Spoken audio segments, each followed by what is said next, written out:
আসন্ন লোকসভা নির্বাচনে দলের অবস্থান স্পষ্ট করতে শুক্রবার কেন্দ্রীয় কার্যকরী কমিটির বর্ধিত অধিবেশনে বসল আইএনপিটি দল।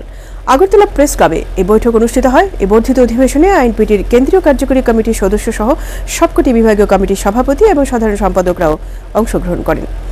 এদিন বর্ধিত অধিবেশনের শুরুর পূর্বে আইএনপিটির সাধারণ সম্পাদক জগদীশ দেববর্মা এই সংবাদ জানিয়েছেন। লোকসভা নির্বাচনকে সামনে রেখে রাজ্যের রাজনৈতিক দলগুলি সক্রিয় হয়ে উঠতে শুরু করেছে। এক্ষেত্রে জাতীয় রাজনৈতিক দলগুলির থেকে খুব একটা পিছিয়ে নেই রাজ্যের উপজাতি ভিত্তিক রাজনৈতিক সংগঠনগুলি। লোকসভা নির্বাচনে দলের অবস্থান স্পষ্ট করতে শুক্রবার কেন্দ্রীয় কার্যকরী কমিটির সদস্যদের নিয়ে বৈঠকে বসেছে আইএনপিটি দল। শুক্রবার দুপুরে আগরতলা প্রেস ক্লাবে এই বৈঠক শুরু হয়। একদিনের এই বর্ধিত বৈঠকে লোকসভা নির্বাচনে আইএনপিটি দল কোন পথে হাঁটবে সেই বিষয়ে সিদ্ধান্ত নেওয়া হবে।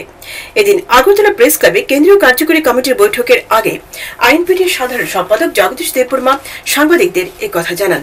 তিনি আরো জানান, এই বৈঠকে আইএনপিটির কেন্দ্রীয় কার্যকরী কমিটির সদস্যরা ছাড়াও সবকটি বিভাগীয় কমিটির সভাপতি এবং সাধারণ সম্পাদক উপস্থিত রয়েছেন। আসন্ন লোকসভা এবং আইএনপিটির সাংগঠনিক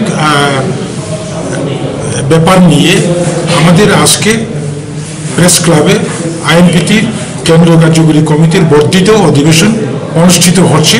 এই অধিবেশনে লোকসভা নির্বাচনে আইএনপিটির কি অবস্থান হবে সেটা সিদ্ধান্ত নেওয়া হবে।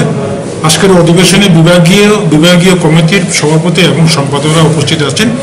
আমরা অধিবেশনের পরে আমাদের আজকের সিদ্ধান্তটা আপনাদের মাধ্যমে আমরা জানিয়ে দেব। কোন পার্টির সঙ্গে জোট হওয়ার সম্ভাবনা রয়েছে আপনার? সব ব্যাপারটাই আজকে ফাইনাল হবে। দিল্লি গিয়ে সেটাই আলোচনা চলছে। অধিবেশনের পরেই ফাইনাল।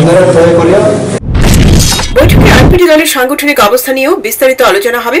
গ্রাম পাহাড়ে বর্তমানে জোট সরকারের ছোট শরিক আইপিএফটি দলের দোদুল্যমান অবস্থা। এই অবস্থায় আইএনপিটি দলকে কিভাবে জনজাতিদের কাছে আরো গ্রহণযোগ্য করে তোলা যায় সে বিষয়ে নিয়েও আলোচনা হবে বলে জানা গেছে। Bureau report, হাল্লাবোল।